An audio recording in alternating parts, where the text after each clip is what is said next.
Welcome to Single Moms Doing It All. This is your host, Muriel Felous.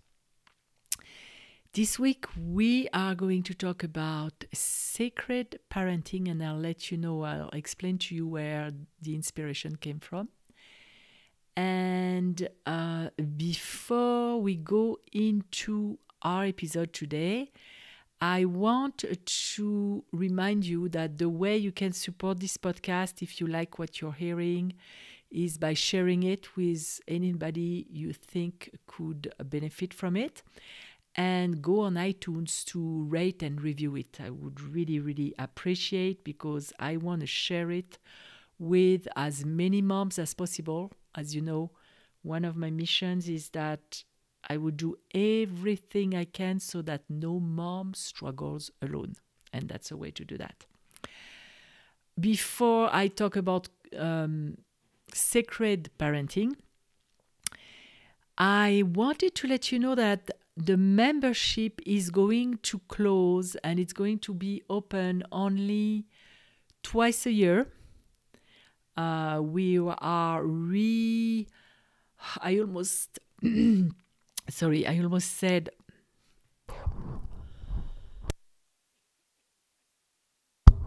refurbishing. No, rejuvenating. Maybe that's the word. We are making it new, and we're changing a few things. So right now, to tell you the truth, it's still very small, and I only have the people who are able to join live for our monthly gathering to get coached and to work with me like in a workshop. There is only one person usually that shows up live, because that's the only one who can. So that's your chance to be coached by me. There is a very high probability, if you can attend live, you can volunteer to be coached on your own issue for a fraction, literally, really, a fraction of the cost of a one-on-one session. So if you are on the fence, now is the time to join, especially that we lowered the price again to $18 a month. And like I said, it's gonna be closed until next year. So now is the time. And I'll leave it open until the end of April, and then after that, it will reopen only in a few months. So that's it for the announcements. And now let's talk about sacred parenting. So what inspired that topic? When I coach moms and for myself in the past, there is always so much two things. First, there is a lot of guilt and sometimes shame for the mistakes that we make as moms. And the other side of it is that our perception, and as you know, the story that we tell ourselves about what we're living will determine how we experience life. And most of the time, when we have difficult teenagers, and I'm talking about very difficult stuff that sometimes require therapy, like depressed kids or kids who are suicidal, who even attempt suicide, it's extremely heavy. And in several occasions, while I was doing one-on-one sessions with moms, the topic came out and they explained what was going on and the interpretation of the people in their life, because our family always wants to help us. But sometimes, number one, they're not as conscious as you may be, because if you listen to my podcast and if you are interested by this kind of topics, you are conscious, you're on your path. And they may put ideas in our head that instead of helping us, which is like their intention, are making things more difficult. Let me give you an example. Let's say you have a rebellious teenager, like it was the case in my family, and it's the case for other moms where one of the teens like sneaks out at night, or they smoke weed, or they drink, or they don't work at school. Right now, we're going back to normal here in America with schools, but still a lot of our kids are online, like my son.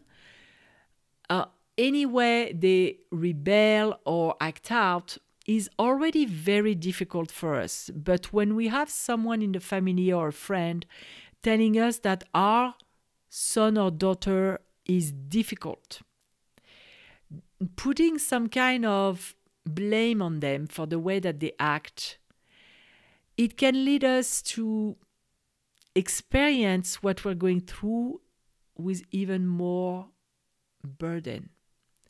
It can lead us to have resentment because it implies sometimes that the teen is doing it consciously, which frankly, when they do stuff like that, as you know, the brain, when they're teenagers, is very attracted by immediate, instant pleasure, instant gratification. They are not thinking normally. The frontal cortex is still not completely developed. There are so many factors, hormones. If, let's say, you have a boy and there is a girl in the picture, I've literally seen my son really get in trouble because he was acting in a stupid way because there was a girl in the picture. And that's not to say that he's stupid, he's far from that, but the hormones took over. So defining them as difficult won't help us as mothers. And instead, I like to, I don't know if you've seen the movie Inception, where they literally put a seed in someone's head while they're sleeping. They enter their dreams and they put a seed for an idea in someone's dream, and then the person will take action on it thinking that it was their idea. So what I like to do is to put an idea in the moms that I work with that resonates with the fact that we are spiritual beings and we are here in service of each other. And the teenagers that are presenting so much challenges for us, that are making things difficult, are in fact divine allies who came here for us to learn. The same way that we teach them, they teach us. And they are our most powerful teachers because, you know, when we talk about our kids, it is going down to the core of who we are. It is really, really deep. So they are the best teachers for us, as love relationships can also be. So redefining them as our best teachers and our relationship as a sacred one that was orchestrated at a divine level, one that you may have chosen and they have chosen before they incarnated, because we knew that we had stuff to learn from each other. And when we talk about sacred relationships and sacred parenting, that's what I mean by sacred parenting. That's one aspect of it. It's not always butterflies and roses. Very much, in many cases, it's kicks in the butt for them and for us. So start looking at it differently. And you may be able to extract the lesson, the treasure from what's happening in an easier way. I know I mentioned that to a mom that I'm coaching currently, because when we were talking about one of her daughters, I literally got an intuition that was so pure and so strong, with an image and a body, a feeling in my body of her daughter being a spiritual ally. And the beauty of that image, Franglish, was so strong. It was overwhelming. It was so beautiful. And when I told her that, she said that it definitely would be some kind of a game changer for her while she's going through what she's going through. The other aspect of it is, I'm going to tell you an anecdote or a story from my own family, and I'm going to be very transparent, because even though it is something that I carried shame and guilt about for many years,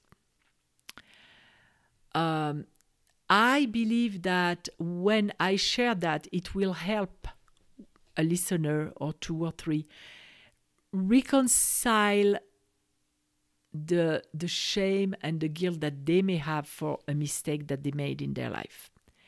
So when my middle daughter was about 2 or 3, I just started a new job. I was new here in the US, and I was the only one. I was still married. I was the only one working, so it was very important.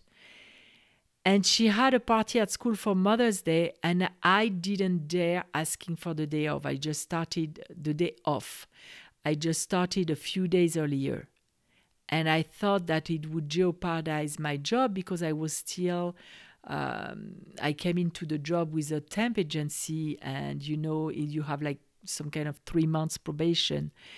And I was new in that job, and I was new in the country, because I did a lot of back and forth between the US and France and Israel, and I didn't want to risk it. And then I realized that she was the only one in the class who didn't have her mom there. From what I know, they called her sister from her class to be present so she would have someone of the family. I carried the guilt for that mistake for so long. And I carried shame about it. And I carried the fear that maybe it marked her and damaged her for life. Because, of course, I constructed a perfect, horrible scenario in my mind, imagining her being the only one in the class and asking herself, why isn't my mom here? Etc., etc. And as you know, I'm an empath, so I can also feel her. So I did everything I could to literally beat myself up with that story over and over and over and over. And true, it was a mistake. True, if I had been the person that I am today back then, I would have asked for the day off, because I'm not as scared as I was when I was younger. I'm a different person. I'm more secured.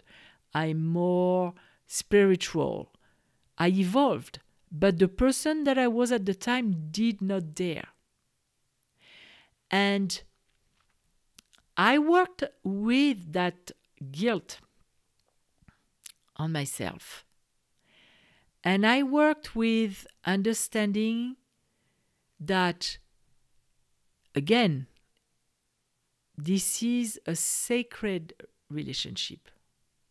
So doing sacred parenting in that case meant that, first of all, I needed to have compassion for myself, because I was so scared at the time, and I didn't intentionally hurt my daughter, but I was scared. The little girl in me was vulnerable, was scared. And I know it was probably not present for my daughter, but on another side, maybe she at that time developed a strength that will serve her for the rest of her life. Some kind of self-reliance. I was born prematurely, and I was in an incubator and a special room for about 2 months without my mom being able to touch me, because at the time, I'm 55, so 55 years ago, they didn't know about the importance of moms touching the baby when they were premature and still developing. So as I did one tapping session one time with myself working on abandonment issues, that memory came back. And I felt, I got the image, I got the memory of when I was just born. And the voice that I heard, and it's not really a voice that you hear, it's some kind of a knowing, was that I better count on myself because there was no one there. It was at the same time that it was a limiting belief because it created a lot of scenarios in my life where I needed to count only on myself, which is not, it's not random that I ended up being a single mom, picking someone who couldn't be there for me.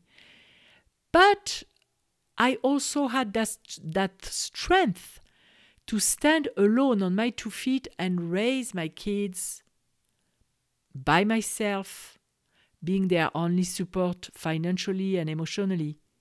I also was able to find the strength to change countries several times and be courageous enough to do that. So we don't know clear. There is negative when we make mistakes, but we need to have self-compassion and understand who we were then.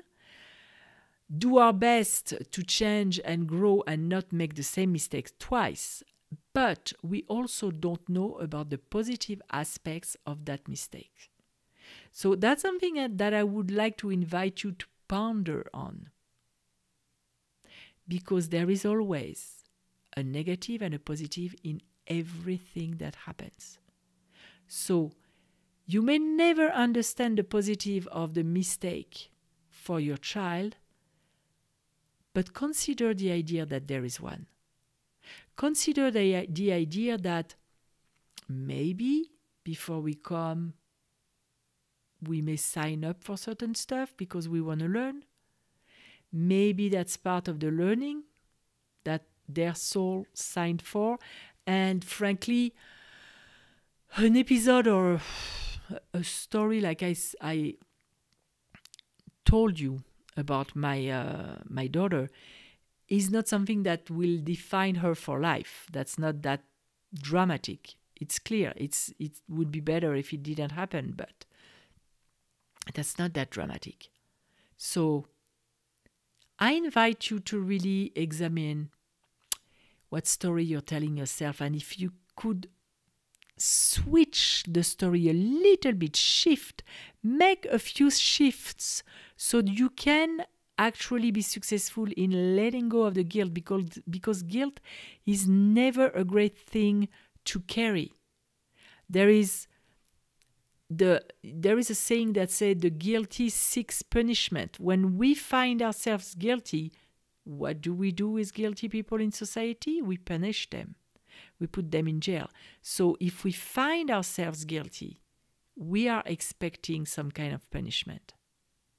I've seen many times in families and in people that something very tragic or a huge challenge happened, and they believe that it's because of a mistake that they made earlier in their life. So there is some kind of expectation for punishment, and that can manifest in many, many forms. A lack of abundance, a lack of friends, lack of love, lack of health, etc. So it is time to let go of the guilt and do our best to not make our mistakes again. And it is time to tell ourselves stories that support us in our growth, support us in practicing sacred parenting and remembering who we really are. We are not only that body, we are way more. There is so much more magnificence, so much more divinely orchestrated designs, so much more possibilities, so much more unconditional love, so much more everything. To just limit our vision to that tiny side of it and beat ourselves up with it. Or terrify ourselves up with it, like with saying, I have a difficult teenager, I have losing hope that it can change. Anything can change in 1 second. And frankly, if we sign up for something as souls, if that's your belief, like it is mine, I don't believe that we're powerful enough to make our kids' soul change their mind. I mean, a soul doesn't have a mind, but to change the plans that they made at a soul level. And who are we to do that anyway? So please let me know if that resonates with you. You can always send me private messages on Facebook. By the way, if you don't know, I am live on, not we, I am live in my Facebook group, Single Moms Doing It All, on a regular basis. I'm doing processes, I'm doing tapping, I'm listening to what you suggest for us to work on. I'm getting inspired by the work I do with moms on one-on-one clients in my membership, etc. And that's something that you can get for free. You can have me answer your questions, address your topic, etc. The other way that you can do that, and with even more connection and energetic connection, is on Clubhouse. Because as you know, on Clubhouse, we can hear each other's voice, and there is a lot of vibration in the voice. There is a lot of energy, so we can connect at an even deeper level. I know that I go into other people's clubs and rooms on Clubhouse, and we connect with such beautiful love. If you pick the right room and the right club, people who are like-minded, people who are loving and spiritual, it can feel like a love bath. That's literally what happened to me today as I was in a room. So take advantage of that as well. I have a tapping club and a tapping room on Wednesdays at 1 p.m. Pacific time. You can come, we can talk. Right now we're tapping on the stress of either being a mom, but also stress in life in general. You can come and suggest some wording so I can include it in the tapping session. And I even created a visual for you to follow if you don't know the points. I have a page which I will be using in future episodes of this podcast, because we're going to start doing tapping too. And the page is liveeftclub.club. So live E like elephant, F like flower, and T like Tom, .club. On that page, you can see the tapping point. I have a short video so you can learn them and rehearse them with me as you follow on audio on Clubhouse. We meet, like I said, Wednesday at 1. I used to do meditations Friday morning, but I got the feedback from the people who were there that it's a very busy time at 7:30 in the morning. They're getting the kids ready, etc. So I think I'm gonna move it to the evening, so we can do a meditation to end the week and before we go to sleep. And I also have a room on Tuesdays, which I'm also going to switch in the evening, because apparently the 7 o'clock in the morning is not working for people. So take advantage of that. There are so many ways that you can get resources today if you want to get supported in your mom's journey and in life in general. So my relationship with you is also a sacred one. Even though I don't really know you, and I may not hear your voice like you're hearing mine, we're still connecting on an energy level. And I still take that seriously, because I wouldn't do that if it wasn't for you.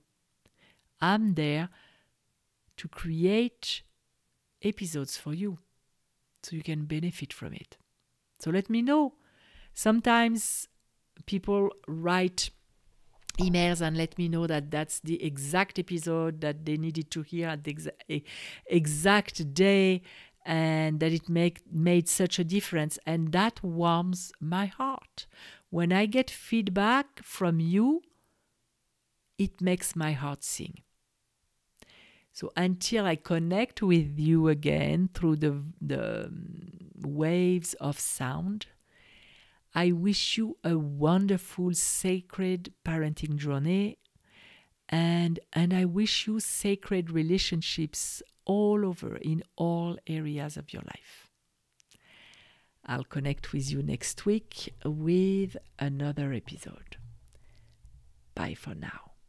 Mwah.